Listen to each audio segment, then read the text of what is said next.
Es el texto del decreto sobre el registro horario que trabajo ha sacado audiencia pública. Se ve que las organizaciones de autónomos y las patronales hagan alegaciones. El Ministerio de Trabajo y Economía Social ha sacado finalmente audiencia pública el proyecto del decreto ley para desarrollar el control del registro horario en las empresas. Es previsible que organizaciones de autónomos y patronales hagan alegaciones. Como avanzó el secretario de Estado de Trabajo, hace 7 días el Ministerio ha sacado audiencia pública el proyecto del Real Decreto Ley para el control del registro horario, con el primer texto de la norma que tratará de sacar adelante. El texto consiste en un desarrollo reglamentario del texto refundido de la Ley del Estatuto de los Trabajadores en los apartados que tratan del registro de jornada, un cambio que a su vez se introdujo en 2019. Aunque en un primer momento, según explican diversas fuentes, se baraja la posibilidad de que el documento no fuera sometido a audiencia pública, el secretario adelantó el pasado viernes que finalmente el texto saldría a la consulta. Es muy probable que las organizaciones de autónomos y las patronales realicen alegaciones a este texto y exijan cambios. Las fuentes jurídicas consultadas nos explican que el texto tendría que pasar, tras el trámite de audiencia pública, por un proceso de revisión en diferentes órganos para decidir su aprobación, entre los que se encontraría como mínimo el Consejo de Estado. Todas las empresas, sin distinción, quedan obligadas al registro de la jornada. La primera de las bases que fija el texto es la obligación de aplicar este nuevo registro de control horario para todos los negocios, sin distinción de sector o tamaño, digitalmente. Todas las empresas garantizarán el registro diario de la jornada de trabajo realizada por cada persona trabajadora en su lugar de trabajo por medios digitales. Asimismo, como se preveía, el texto establece las pautas que el registro deberá cumplir para ser objetivo, fiable y accesible, como obliga la ley. Para ser objetivo, la información se refleje de forma imparcial, perceptible e indiscutible. Para ser fiable, los asientos, una vez practicados, no pueden ser modificados sin la autorización de la empresa y el empleado. En caso de modificaciones, debe dejar una huella clara e indeleble de los cambios realizados y de su auditoría. Para ser accesible, todos los trabajadores que tienen que realizar asientos o disponer de contenido del registro pueden hacerlo de manera sencilla, fácil y asegurando la igualdad y no hay discriminación en el acceso de todas las personas usuarias. Los controles de registro deben recoger la siguiente información. Los sistemas de registro digital que empleen los negocios para fichar la jornada de sus trabajadores deben recoger una serie de datos concretos mínimos recogidos de manera expresa en el documento. Entre ellos se establece la identificación y registro de cada pausa de trabajo, si la jornada está realizada de manera presencial o a distancia, y si se trata de horas complementarias o extraordinarias. También los tiempos de espera que no sean considerados trabajo efectivo. Identificación y datos personales de la persona trabajadora que realiza el asiento, identificación del régimen de jornada a tiempo completo o a tiempo parcial, con indicación del horario de porcentaje parcial o el porcentaje de parcialidad si lo hay, horario concreto de inicio y finalización de cada jornada de trabajo con hora y minuto en que se producen, horario concreto de inicio y finalización de cada pausa dentro de la jornada que no tenga la consideración de tiempo de trabajo efectivo con indicación de la hora y el minuto que se produce. Jornada diaria o parcial que se desarrolla en modo presencial o a distancia. Identificación en su caso dentro de cada jornada de la naturaleza ordinaria, extraordinaria o complementaria de las horas trabajadas. Si se trata de horas extraordinarias debe incluirse como datos si serán remuneradas o se compensarán mediante descansos. También si se realizan para prevenir o reparar siniestros o para cubrir daños urgentes o extraordinarios. Horario concreto de inicio y finalización de los tiempos de espera y de los tiempos a disposición de la empresa cuando no sean considerados tiempo de trabajo efectivo. Horario concreto de inicio y finalización de los supuestos establecidos en la normativa legal y convencional de aplicación de las interrupciones del disfrute del derecho a la desconexión. Identificación de las horas que se realicen por aplicaciones de fórmulas de conciliación, flexibilidad o distribución irregular de la jornada, incluyendo el tipo concreto de medida utilizada. Totalización diaria y mensual de la jornada realizada. Identificación, autorización y autoría de todas las modificaciones operadas sobre los asientos. Criterio que deben cubrir las empresas para rellenar el registro horario.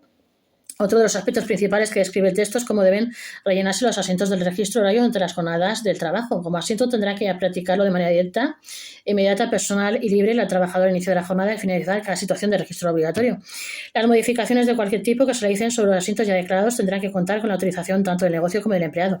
Si hay discrepancia sobre su contenido o la modificación en cuestión, será necesario informar a los representantes de los trabajadores y si en este supuesto no se alcanza un acuerdo, la empresa reflejará la modificación y el empleado la discrepancia con la misma. Asimismo, la empresa garantizará que los asientos y las modificaciones se realizan sin condicionamientos o presión sobre el empleado, en particular cuando pretendan el objetivo el efecto de evitar que éste refleje la veracidad y exactitud del contenido de los asientos. Si se produce alguna incidencia técnica o fallo que impida de manera temporal o excepcional llevar a cabo el registro, que deberá estar motivada y justificada, habrá que registrar la jornada por otro medio, pasando posteriormente estos registros al formato digital. El registro tampoco podrá estar situado en zonas de acceso público ni será accesible para personas diferentes de las que deben registrar sus asientos. Estos, a su vez, deberán ser conservados por la empresa durante un mínimo de 4 años. El Ministerio asegura que el control del registro no vulnerará la protección de datos. Otro de los aspectos fundamentales que asegura el nuevo texto es que los datos de la empresa y los trabajadores quedarán protegidos en el proceso, una cuestión que suscita preocupación entre las patronales al desconocer cuál será el alcance definitivo del documento si sale adelante. En este sentido, el proyecto de redes señala que el sistema de registro de jornada garantizará adecuadamente el derecho a la intimidad y a la protección de datos en los términos previstos en la normativa aplicable en materia de protección de datos de acuerdo con los principios de minimización, idoneidad, necesidad y proporcionalidad. El registro estará conectado con la inspección y los trabajadores podrán obtener una copia del mismo. Como ya se había explicado, el nuevo sistema de registro digital tendrá que permitir acceso de la Inspección de Trabajo y Seguridad Social en cualquier momento. El acceso será inmediato de manera remota y presencial en los centros de trabajo. Para ello, la información de registros o copias tendrán que encontrarse en un formato tratable, legible y compatible con los formatos y sistemas de uso generalizado. En relación con el punto anterior, el tratamiento de la información que se proporciona en la inspección estará, según señala el documento, sometido a las garantías que permiten cumplir la normativa de protección de datos. Además, el sistema de registro utilizado tendrá que permitir que los empleados puedan consultar sus propios registros y obtener copias de los mismos y de sus posibles modificaciones en cualquier momento que consideren y de manera inmediata en el centro de trabajo. De manera adicional, el negocio también entregará a los trabajadores una copia de resumen junto con el recibo de la nómina del periodo fijado hasta ese momento para el pago de la remuneración. También podrán tener acceso directo a la representación legal de los trabajadores que accederán a la información a partir de la protección de datos bajo el principio de minimización y proporcionalidad, es decir, anonimizando los datos personales de los empleados o terceros. En este último supuesto, se excluirá de manera expresa del tratamiento los datos personales que vulneren la Ley Orgánica 1-1982 de 5 de mayo de Protección Civil, de Derecho al Honor, a la intimidad personal y familiar y la propia imagen, como el número del documento nacional de identidad, el número de identidad de extranjero o el domicilio en el Estado civil, entre otros. Aclarado este tema, pasamos a otro. Estas son las normativas y cargas laborales que están impidiendo a la mayoría de pequeñas empresas aumentar de tamaño. Según una encuesta, 3 de cada 4 pymes quieren aumentar su tamaño y no pueden por estas obligaciones. Estas son las normativas y cargas laborales que están impidiendo a la mayoría de pequeñas empresas aumentar de tamaño según las encuestas.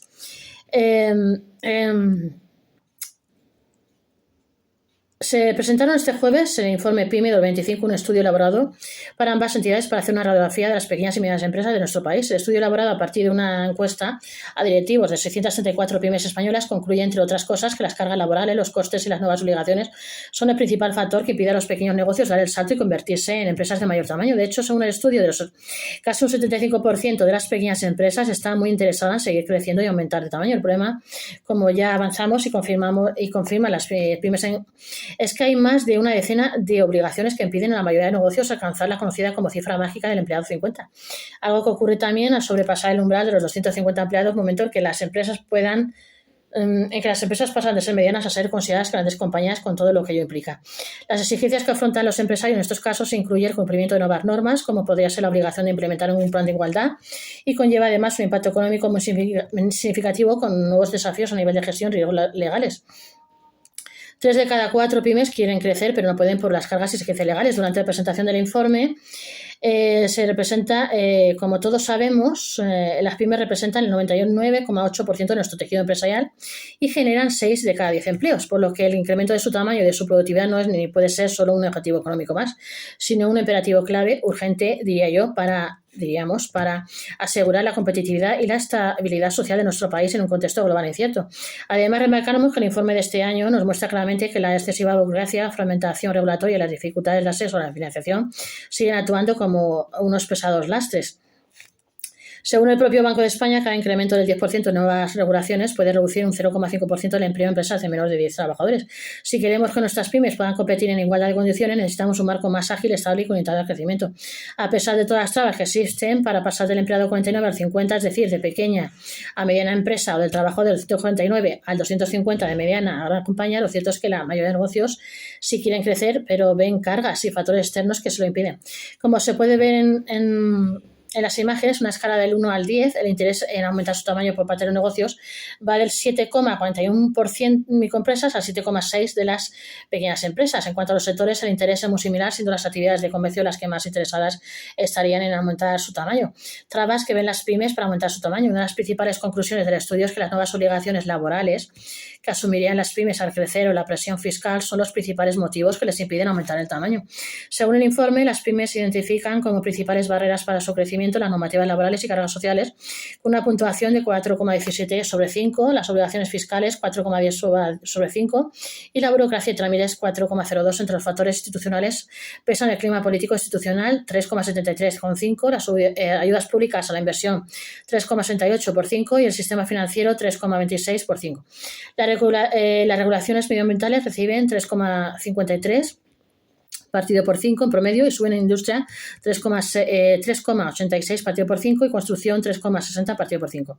Las nuevas obligaciones de las pymes al alcanzar el empleado número 50. Una de las principales preocupaciones de los pequeños negocios es alcanzar el empleado número 50, puesto que esto supone un aumento importante en el número de obligaciones a las que tienen que hacer frente a estas empresas, desde planes de igualdad hasta auditorías salariales. Las nuevas obligaciones implican planificación, diálogo social y un mayor coste operativo, plan de igualdad y auditoría retributiva.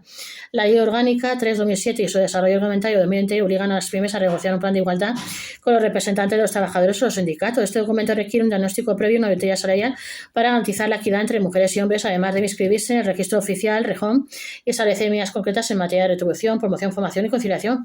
Protocolo LGTBI y medidas antidiscriminación. A partir de este umbral, las empresas deben implantar un plan LGTBI antes del 10 de abril. Este debe incluir protocolos frente al acoso, discriminación por orientación sexual o identidad de género, formación específica para la plantilla y acciones de sensibilización para crear entornos laborales inclusivos. Canal interno de denuncias. También es obligatoria la creación de un canal interno confidencial para comunicar irregularidades, garantizando la protección del denunciante frente a las posibles represalias. El sistema debe contemplar plazos claros de respuesta y de seguimiento, inclusión laboral y discapacidad. La ley exige reservar un 2% de la plantilla a personas con discapacidad reconocida igual o superior al 33%. Este requisito puede cumplirse mediante contratación directa o medidas alternativas como acuerdos con centros especiales de empleo o aportaciones a fundaciones vinculadas al empleo inclusivo. Comité de empresa y diálogo social. El aumento de personal exige promover la elección de representantes legales y constituir un comité de empresa, reforzando así la participación y la comunicación entre dirección y trabajadores, más estructura y profesionalización.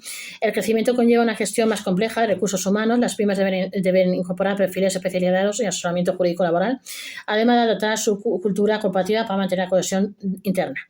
Luego está el impacto económico y los riesgos legales. El cumplimiento normativo supone costes adicionales en formación de consultoría y sistemas de control.